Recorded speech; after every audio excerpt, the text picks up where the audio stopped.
মাৰ্চিন লেপচাৰ আমাৰ লগত আছে, ভাল লাগিছে। আৰু লগতে মোৰ লগত আছে আমাৰ senior vice president all world taekwondo association. All world taekwondo championship পাতি পেলাই আমি বহুত আমাৰ নেশ্যনেল ইণ্টাৰনেশ্যনেললৈকে আমি আমাৰ ষ্টুডেণ্টবিলাক আমি ৰেফাৰী হিচাপত আমি গঠন কৰিব পাৰিছোঁ। বড়োলেণ্ড এৰিয়াৰ পৰা বা অসমৰ পৰা বহুত আমাৰ ল'ৰা ছোৱালীয়ে আমাৰ চাকৰি কৰি আছে বিভিন্ন ডিপাৰ্টমেণ্টত। ভাল লাগে সঁচাকৈ সেইটো কাম কৰিবলৈ পাই, সুবিধা পাই বহুত ভাল লাগিছে। আৰু আমাৰ উদ্দেশ্য হ'ল আমি ইন ফিউচাৰ আমাৰ এই বড়োলেণ্ড এৰিয়াৰ পৰা আমি ছেপাৰেট খেলিবলৈ আমি চেষ্টা কৰিম। डेफिनेटली उन लोग स्टेट नेशनल इंटरनेशनल जाएगा वो उन लोग से बात करता था, लेकिन अभी मेरा ड्रीम पूरा हो रहा है। हम इसी में खुश हैं। আমাৰ ছেক্ৰেটাৰী জেনেৰেল লাচিত বসুমতাৰীয়ে যিখিনি কথা ক'লে তাৰ পিছতে মই দুটামান ইয়াত এড কৰিব খুজিছোঁ।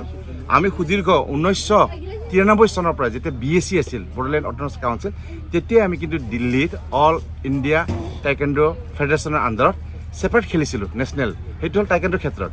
কিন্তু as a national all event আমি কেতিয়াও নেশ্যনেল কিবা ছেপাৰেটলি খেলিব পৰা নাই। তাৰ কাৰণে যিহেতু BTC এতিয়া ফৰ্ম হ'ল, ইয়াৰ আমাৰ যিটো মুখ্য উদ্দেশ্য হ'ল যাতে যেনেকুৱা ধৰণৰ 36টা ডিপাৰ্টমেণ্টক এটা পাৱাৰ দিয়া হৈছে, আমাৰ এই স্পৰ্টছ ছেকশ্যনত টাইকোণ্ডোকো যদি সেই ধৰণৰ সুবিধা দিয়ে, নিশ্চয় আমি যথেষ্টখিনি আগবাঢ়ি যাব পাৰিলোহেঁতেন।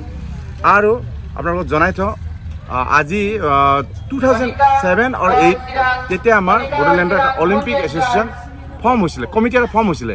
কিন্তু তেওঁলোকৰ সাংগঠনিক এটা ভাল ধৰণে নোহোৱাৰ কাৰণে এইটো ক'ব গ'লে ট'টেলি ফ্লপ বুলি ক'ব লাগিব। আমি আৰু আগবাঢ়িব নোৱাৰিলোঁ। এতিয়া আমাৰ মাননীয় অধ্যক্ষ মহোদয় বিশ্বজিৎ দৈমাৰী ছাৰৰ তত্বাৱধানত তেওঁ যিহেতু বড়োলেণ্ড টাইকোণ্ডো এছ'চিয়েশ্যনৰ প্ৰেচিডেণ্ট হয়, আমি কিবা এটা আশাৰ ৰেঙনি দেখিছোঁ। আৰু ইন ফিউচাৰ যদি আমি ছেপাৰেটলি নেশ্যনেল পাৰ্টিচিপেট কৰিব পাৰোঁ, যথেষ্টখিনি এই এৰিয়া অঞ্চলৰ পটেঞ্চিয়েল আছে। আৰু ডিমাকুছিত এই টুৰ্ণামেণ্টটো পতাৰ উদ্দেশ্যটো হ'ল সেইটো, যাতে আমাৰ গ্ৰাছৰুট লেভেলৰ পৰা ল'ৰা ছোৱালীখিনি ওলাই আহে। কাৰণ আমি আজিৰ পৰা 10-15 বছৰ আগতে ইৰাণলৈকে আমি ল'ৰা ছোৱালী পঠাইছোঁ। ফিলিপাইনছত এই ভাই নিজে গৈ পেলাই ব্ৰঞ্জ মেডেলিষ্ট আমাৰ বিৰখাং বসুমতাৰী, তেওঁ কোৰিয়া দুজনে গৈছে, তাতে 6 ডান ব্লেক বেল্টো লৈছে। এই ধৰণৰ প্ৰতিভা আমাৰ সম্পূৰ্ণ বড়োলেণ্ডত অলৰেডি আছেই। আৰু বহুতে আমাৰ ছেক্ৰেটাৰী জেনেৰেলে কৈছে চাকৰি যিহেতু মুকৰল কৰিব পাৰিছে, কিন্তু আমাৰ এই বড়োলেণ্ড এৰিয়াৰ পৰা আমাৰ ইয়াৰ ট্ৰাইবেল ভাই ভণ্টিসকল যদি ভালকৈ স্ক'প পায়, অলিম্পিকলৈকে মেডেল আনিবলৈ সক্ষম হ'ব বুলি মই দৃঢ়তাৰে ক'ব পাৰোঁ।